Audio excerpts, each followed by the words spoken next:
안녕하세요. 최봉균입니다. 이번 영상은 사내에서 진행했던 TDD 관련 세미나 세 번째 내용을 영상으로 좀 공유해 보려고 합니다. 구조와 배역에 대해서 이야기를 했었고요. 한번 진행해 볼게요. 기능은 아주 간단하게 정의를 해보면 어떤 입력에 대해서 어떤 결과 혹은 출력으로 구성이 된다고 정의해 볼 수 있을 것 같고, 같은 입력이 같아도 그 기능은 상황에 따라서 다른 결과를 만들게 되죠. 여기서의 상황은 어떤 상태를 의미하고요.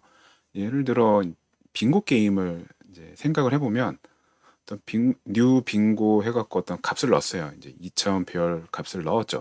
그리고 거기에 이제 뭐 숫자를 막 불러갖고 이겼냐 졌냐 이 판단하는 코드가 있는데, 이때 저 빙고 객체를 생성할 때 어떤 배열을 주느냐에 따라서 그 밑에 있는 뭐 마크 쭌쭌쭌 하고 윈 하는 이 결과가 달라질 거예요. 즉 여기서 어떤 상황은 입력한 값, 빙고 객체를 생성할 때 입력한 값이 어떤 상태가 될 거고, 어떤 상태일 때 입력을 뭘 주면 이제 결과가 달라지겠죠. 테스트도 이런 구조를 따라가게 돼요. 예를 들어서 특정 상황, 어떤 상황이 주어졌을 때 테스트 대상을 실행을 하게 되면 결과가 이래야 한다 라는 식으로 테스트 코드가 만들어진다는 거죠. 어떤 특정 상황일 때 흔히 이제 이것을 기분 또는 arrange라고 표현을 하고, 테스트 대상을 실행하면 그러니까 when 또는 act라고 해요. 그리고 결과가 어때야 한다. then 또는 assert, 즉 given when then 또는 arrange act assert라고 하는데, 테스트 코드는 어떤 특정한 상황일 때 테스트 대상을 실행하면 결과가 이런 거야 라는 식으로 코드가 그런 구조를 갖게 됩니다. 예를 들어 이제 왼쪽에 빙고를 생성을 하고 뭔가 상황을 주어 준 거죠. 그리고 나서 이제 실행을 뭐 이렇게 하면 그 다음에 결과는 이래야 한다. 이렇게 코드가 만들어져 있고, 또 오른쪽을 보시면 암호가 111일 때 1, 2, 3을 주고서 일치하는지 여부를 판단하면 그 결과로 이래야 한다. 뭐 이런 식으로 코드를 만드는 거죠. 그런데 이런 상황, 어떤 상태를 의존하는 대상이 결정할 때도 있어요. 테스트 대상이 있고 그 테스트 대상이 어떤 의존하는 구성 요소가 있을 거잖아요. 근데 그 의존하는 구성 요소의 상태가 어떠냐에 따라서 결과가 달라질 수 있는 거죠. 예를 들어 지금 보시는 그림은 테스트 대상이 페이 서비스, 즉 뭔가 결제 서비스예요. 그런데 그 결제 서비스는 피지사하고 통신하기 위해 피지 클라이언트라는 게 존재하고, 또 그 결과를 이제 결제한 결과를 저장하기 위한 어떤 스토리지 같은 게 뭐 있다고 가정을 해보자고요. 그러면 이때 피지사의 상태가 연결이 안 될 수도 있고 타임아웃이 나기도 하고, 또는 뭐 잘못된 카드 번호라는 응답을 주기도 할 거잖아요. 이렇게 어떤 피지사의 상태, 그게 이제 상황이죠. 그 상황에 따라서 내가 테스트하는 대상인 페이 서비스가 다르게 동작할 거예요. 즉 결과가 달라지겠죠. 또 결과를 의존 대상을 통해서 확인할 때도 있어요. 어떤 내가 테스트하는 대상을 실행을 했는데 그 대상의 실행 결과로 의존하는 대상의 상태가 바뀔 때가 있단 말이에요. 다시 결제 예를 들어보면, 결제를 성공했을 때, 피지사를 통해서 결제가 성공했을 때 그 결과를 스토리지에 어떤 뭐 정상값으로 저장해야 한다 라고 해본다면, 이 테스트 대상이 실행된 결과는 스토리지에 저장된 값이 어떠냐로 확인할 수 있겠죠. 이렇게 어떤 테스트 대상을 실행한 결과를 의존하는 대상을 통해서 확인할 때도 있다는 거죠. 그런데 테스트하는 대상만으로 어떤 상황이나 결과를 확인할 수 없고, 그 테스트하는 대상이 외부 상황에 따라서 다르게 동작하고, 또 결과를 외부에 있는 테스트 대상이 아닌 다른 외부에 있는 걸 통해서 확인해야 할 때가 있단 말이죠.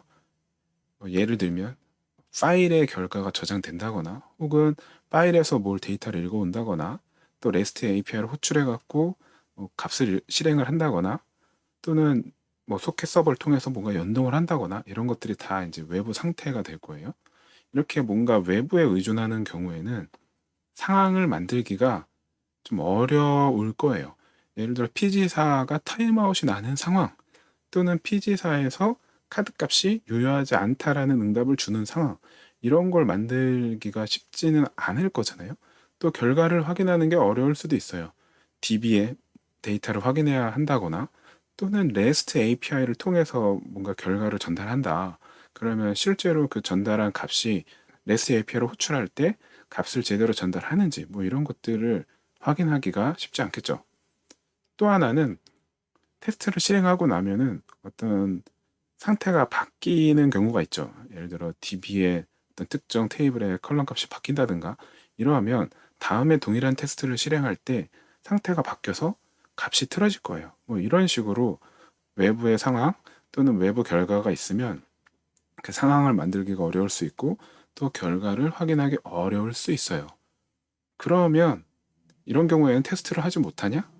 물론 그렇지 않죠. 바로 의존하는 대상을 대역을 써서 바꾸면 됩니다. 여기서의 대역은 실제 구현을 대신하는 일종의 가짜 혹은 약식 구현을 말해요. 그래서 테스트 대상이 실제로 의존하고 있는 그 대상 대신에 대역을 사용하게 바꿔치게 하고 그리고 나서 테스트를 실행하는 방식을 사용하는 거죠. 한번 예를 들어 볼게요. 이 이제 위쪽 왼쪽에 있는 코드를 보면 페이 서비스라고 있어요. 그리고 이 페이 서비스가 페이 클라이언트에 의존하고 있죠. 그리고 코드를 보면 페이 클라이언트의 어떤 기능을 실행하고 있고 그 실행 결과에 따라서 뭐 성공이나 실패 뭔가 처리를 하는 거예요.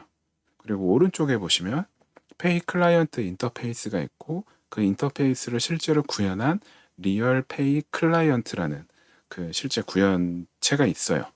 그러면 테스트를 어떻게 할 거냐?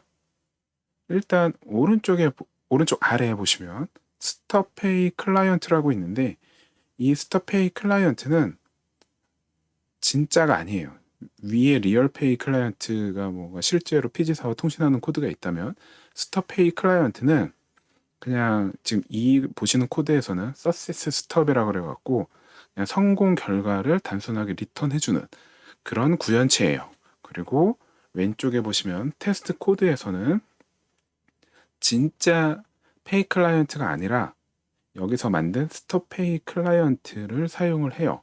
그리고 이 스톱 페이 클라이언트를 페이 서비스에 주입을 해주는 거죠. 그렇게 한 다음에 페이 서비스를 실행하고 있어요. 그런데 여기서 보시면 스톱 페이 클라이언트 서세스 스톱은 항상 성공 결과를 리턴하는 페이 클라이언트 구현체잖아요. 그래서 성공하는 상황을 이렇게 대역, 진짜가 아닌 대역을 이용해서 구성을 하고 그 대역을 통해서 상황을 만든 다음에 테스트 대상을 실행을 하는 거죠. 그러면 페이 서비스를 테스트할 때는 성공 상황에 대한 테스트를 진행할 수 있는 거예요. 그럼 매번 이렇게 인터페이스를 나누고 뭐 구현 클래스를 따로 구분하냐? 그렇진 않아요. 테스트 도구를 사용하면 이런 대역을 쉽게 생성할 수 있어요.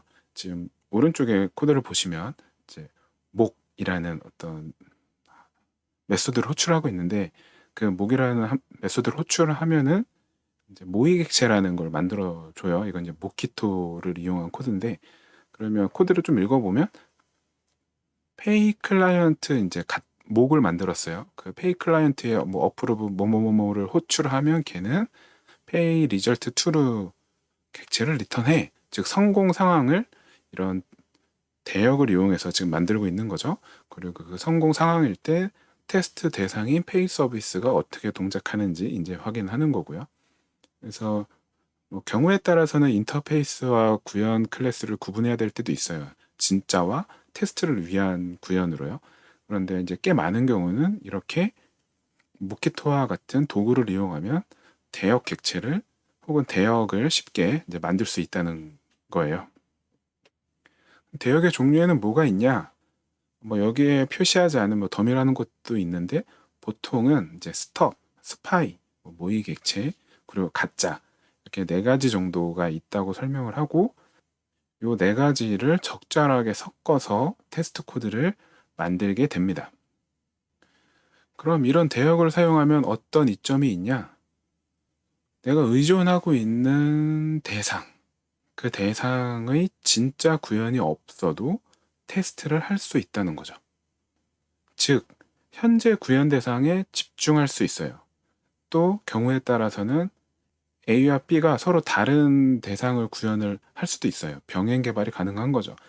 예를 들어서 한 명은 페이 서비스를 만들고 한 명은 페이 클라이언트를 만드는데 페이 서비스를 만드는 사람은 페이 클라이언트의 실제 구현이 없어도 페이 서비스, 이 서비스를 테스트할 수 있게 되는 거예요. 그리고 그 페이 서비스를 만드는 동안 또 누군가는 페이 클라이언트를 구현을 하고 있을 거고요. 이런 식으로 병행 개발도 가능하고 이렇게 대역을 사용하면은 실제 구현이 없더라도 앞에서 본 것처럼 의존 대상에 대한 상황을 지정할 수가 있죠. 그러다 보니 개발 속도도 올라가게 돼요. 상황 지정만 가능하냐? 장표에는 없지만 결과도 그 대역을 통해서 확인할 수 있게 됩니다. 그래서 개발 속도가 자연스럽게 좀 빨라질 가능성이 높아지게 돼요. 이번 영상은 여기서 마치겠습니다.